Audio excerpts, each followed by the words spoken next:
ನಮಸ್ಕಾರ ಎಲ್ರಿಗೂ. ನನ್ನ ವಿಡಿಯೋ ನೋಡ್ತಾ ಇರೋ ನಿಮಗೆಲ್ರಿಗೂ ತುಂಬ ಹೃದಯದ ಧನ್ಯವಾದಗಳು. ನಾನು ನಮ್ಮ ಹೆಮ್ಮೆಯ ದಸರಾ ಬಗ್ಗೆ ಕವನ ಬರೆದಿದ್ದೀನಿ, ಓದ್ತೀನಿ ಕೇಳಿ. ವಿಶ್ವವಿಖ್ಯಾತಿಯ ಚಾಮುಂಡಿ ದೇವಿಯ ವೈಭವದ ದಸರಾ, ನಾಡಿನ ಹೆಮ್ಮೆಯ ಸಡಗರದ ದಸರಾ, ವಿಶ್ವವಿಖ್ಯಾತಿಯ ಸುಂದರ ಅರಮನೆಯ ವರ್ಣರಂಜಿತ ದೀಪಾಲಂಕಾರ, ಮರೆಯುವುದುಂಟೆ ಸಂಭ್ರಮ ವೈಭವ ತರುವ ಮೈಸೂರ. ನೆನೆಯುತ್ತಿಹರು ಇಂದು ತಾಯಿ ಚಾಮುಂಡಿಯನ್ನು ಹೊರುವ ಹಾಗೂ ಅಂದು ಅಂಬಾರಿಯಲ್ಲಿ ಒಡೆಯರ.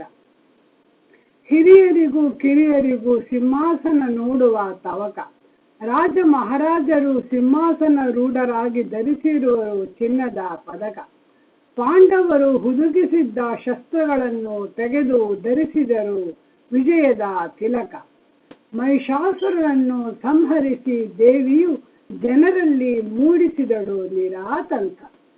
ಅಮ್ಮ, ನೀನು ಅಸಾಮಾನ್ಯ ದೇವಿ, ಹಿಮವಂತನ ಮುದ್ದು ಶೈಲಪುತ್ರಿ. ಎರಡನೆಯ ದಿನ ಪಂಚೇಂದ್ರಿಯಗಳನ್ನು ನಿಗ್ರಹಿಸಿರುವ ಬ್ರಹ್ಮಚಾರಿಣಿ. ಮೂರನೆಯ ದಿನ ಚಂದ್ರಗಂಟ, ನಾಲ್ಕನೆಯ ದಿನ ಕೂಷ್ಮಾಂಡ, ಪಂಚಮೆಯ ದಿನ ಸ್ಕಂದಮಾತ, ಆರನೇ ದಿನ ಕಾತ್ಯಾಯನಿ, ಸಪ್ತಮಿಯ ದಿನ ಕಾಳರಾತ್ರಿ, ಅಷ್ಟಮಿಯ ದಿನ ಸರ್ವಮಂಗಳೆ ಮಹಾಗೌರಿ, ನವಮಿಯ ದಿನ ದುರ್ಗೆ. ಆಯುಧ ಪೂಜೆ, ಜಟ್ಟಿ ಕಾಳಗ, ಸಂಗೀತೋತ್ಸವ, ಎಲ್ಲರನ್ನೂ ಕಾಣಲು ಬರುವ ಜನರ ಬಳಗ. ಗಂಡು ಹೆಣ್ಣಿನ ಪಟ್ಟದ ದಸರಾ ಗೊಂಬೆ, ವಿಧ ವಿಧ ಆಟಿಕೆ ಅಂದದ ಮೆರಗು. 21 ಗುಂಡನ್ನು ಹಾರಿಸಿ ಗೌರವ ನೀಡುವ ಸೊಬಗು, ನೆನಪಾಗುವುದು ಗಗನದ ಗುಡುಗು.